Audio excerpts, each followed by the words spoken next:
Yes, the second is interval training method. Interval training method, it is a training of heart through endurance training. If you run your heart beat at the faster rate. ये जो है आपका training जो method है, ये सहनशीलता के द्वारा जो हार्ट का ट्रेनिंग है। यदि हम जो है रन करते हैं, दौड़ते हैं, योर हार्ट बीट, अब जो हार्ट की बीट है वो तेज़ हो जाती है। विकला the famous athlete coach of Finland introduced this training method in 1920। विकला जो कि फिनलैंड का एक एथलेटिक कोच था, 1920 के अंदर इस ट्रेनिंग मेथड को उन्होंने इससे अवगत कराया। He stressed on the importance of rhythm between work and rest in this method and called it terrace training. उसने जो है वर्क और जो है रेस्ट के जो रिदम पर जोर दिया, इसलिए इस मेथड को क्या कहा जाता है, टेरेस ट्रेनिंग का नाम दिया गया। टेरेस ट्रेनिंग का नाम दिया गया। He was the greatest coach and athlete of his time. वो अपने समय का एक महान कोच भी था और एक एथलीट भी था। He used to run 400 metre 10 to 20 times daily. वो जो है डेली क्या करता था, 10 से 20 मील दौड़ने की बजाय वो 10 से 20 टाइम जो है डेली 400 मीटर की रेस लगाया करता था। Zatopek also used the same pattern to run 400 metre 60 times daily. Zatopek ने भी इसी मेथड को अपनाया और वो 400 मीटर 60 टाइम्स डेली जो है दौड़ा करता था। Then this training method became interval training method. इसलिए बाद में जाकर ये जो है इंटरवल ट्रेनिंग मेथड जो है इस तरह यह है इंटरवल ट्रेनिंग मेथड बन गया। Tony, the German coach, says when an athlete runs at the speed of 80%, his pulse rate will be 150 to 180। Tony जो कि एक कोच था, जब एक खिलाड़ी, उसने ये कहा है कि जब एक खिलाड़ी 80% की स्पीड से दौड़ेगा तो उसकी जो नर्व्स है, पल्स है, जो है पल्स रेट जो है वो 150 से 180 हो जाएगी। In the rest the pulse rate should be come down 120 to 140। और रेस्ट के समय ये जो आपकी पल्स रेट है वो 120 से 140 तक हो जाएगी। In this is the best recovery time for speed endurance. और ये रिकवरी टाइम होगा स्पीड एंडोरेंस का बेस्ट जो है for an athlete of 400 metre. The following example can be applicable for his training. 400 metre के लिए जो है जो भी खिलाड़ी है वो ट्रेनिंग में ये एग्जांपल अपना सकता है। 400 metre race with the 80% speed and second is the working और jogging until his heart rate comes down 120 to 140 approximately.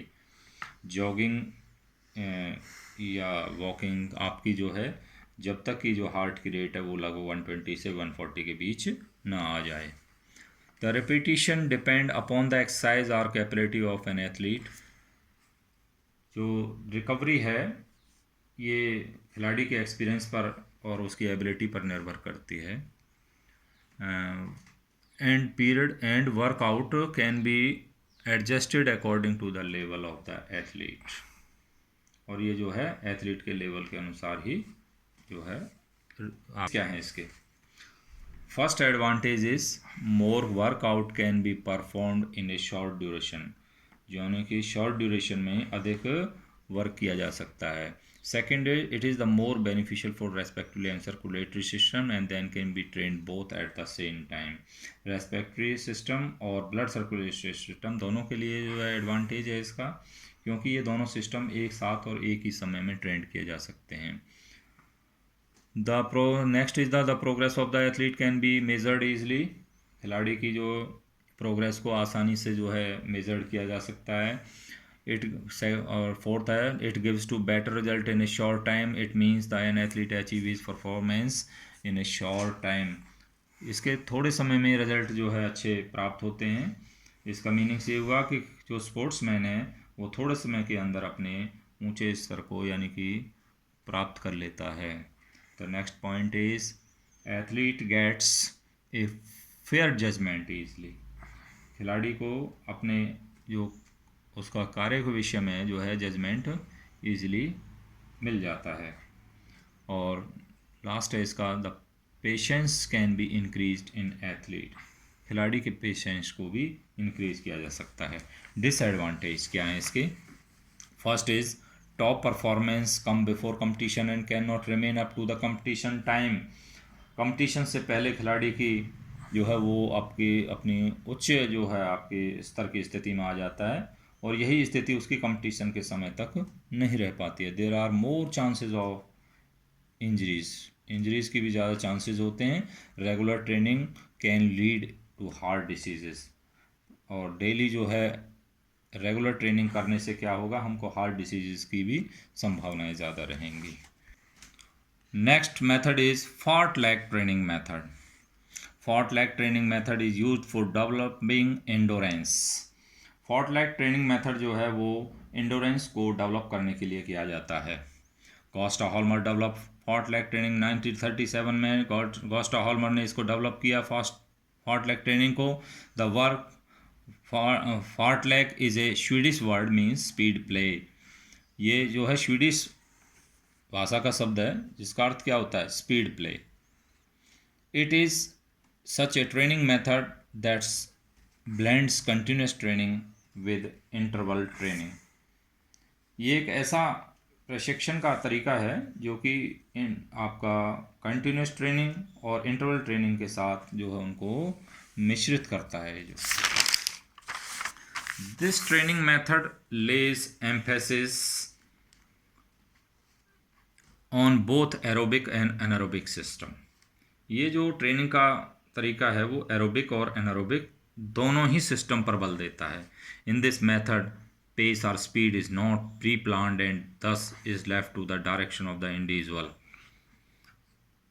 ये जो ट्रेनिंग मेथड है इसमें जो गति है आपकी वो व्यक्ति विशेष पर ही छोड़ दी जाती है और वो इसे क्या कर सकते हैं, ही या she can change speed according to the surrounding. वो अपनी गति को आसपास के क्षेत्र जैसे आपका हिल्स हैं, रिवर्स हैं, फॉरेस्ट हैं, मडी रोड्स यानी कि कीचड़ भरी सड़कें, मेटल रोड्स हैं जितनी भी पक्की सड़कें हैं, और ग्रासी ग्राउंड्स हैं जो आपके घास के मैदान हैं, उनके अनुसार ही जो उनको निर्धारित कर सकता है। Fartlek self discipline plays a vital role in fartlek training method. और फॉर्ट लैग जो है ट्रेनिंग मेथड के अंदर जो है आपका आत्मानुशासन ही एक महत्वपूर्ण भूमिका, सेल्फ डिसिप्लिन भी एक महत्वपूर्ण भूमिका निभाता है। एडवांटेज क्या है इसके? एडवांटेज आपके फर्स्ट एडवांटेज है it keeps the heart rate of allowing on athlete to get good cardiovascular endurance. ये जो है कार्डियोवास्कुलर को बनाए रखता है। आपके एडवांटेज में फर्स्ट है कि भाई ये हार्ट रेट को जो है बढ़ाता है और कार्डियोवास्कुलर एंडोरेंस में जो है सुधार लाता है। The second is it is a good for the aerobic and anaerobic fitness, that is why it's makes an athlete is better sprinter and a better long distance runner. ये जो aerobic fitness anaerobic fitness के लिए भी लाभदायक है और यही reason है कि किसी भी खिलाड़ी को बेहतर जो है स्प्रिंटर और लॉन्ग डिस्टेंस रेसेस का जो है ये धावक बनाता है। Third is it is a flexible in nature, इसकी जो नेचर है वो फ्लेक्सिबल है। Fourth is a number of athlete can take part in this training simultaneously. इस ट्रेनिंग में जो है बहुत से खिलाड़ी एक साथ भाग ले सकते हैं। In this training method no equipment is required, hence it can be organised without any problem. इस प्रकार की ट्रेनिंग मेथड में किसी भी इक्विपमेंट की जो है आवश्यकता नहीं होती और बिना किसी समस्या के इसको हम कहीं भी आयोजित किया जा सकता है, इसको आयोजित किया जा सकता है। The next point is it can B easily adapted on the athlete need. और ये खिलाड़ी के द्वारा जो आसानी से पूर्वक इसे अडॉप्ट किया जा सकता है। डिसएडवांटेज क्या है इसके? The first is it is difficult to see how hard the training is making effort. यह देख पाना कठिन होता है कि कोई भी जो एक स्पोर्ट्समैन है, खिलाड़ी है, वो कितना अधिक प्रयास कर रहा है। Second is the sometimes the athlete is likely to give up effort, और कई बार खिलाड़ी प्रयास करना भी एफर्ट करना छोड़ सकता है। Third is it may cause accidents because it is not pre planned, और ये प्री प्लान ना होने के कारण इसमें जो एक्सीडेंट्स की संभावनाएं ज़्यादा रहती हैं। और लास्ट जो डिसएडवांटेज है वो इस प्रकार से इसका, an appreciate check on trainings can not always be maintained, जो है खिलाड़ियों को उचित ढंग से निरंतर चेक नहीं किया जा सकता।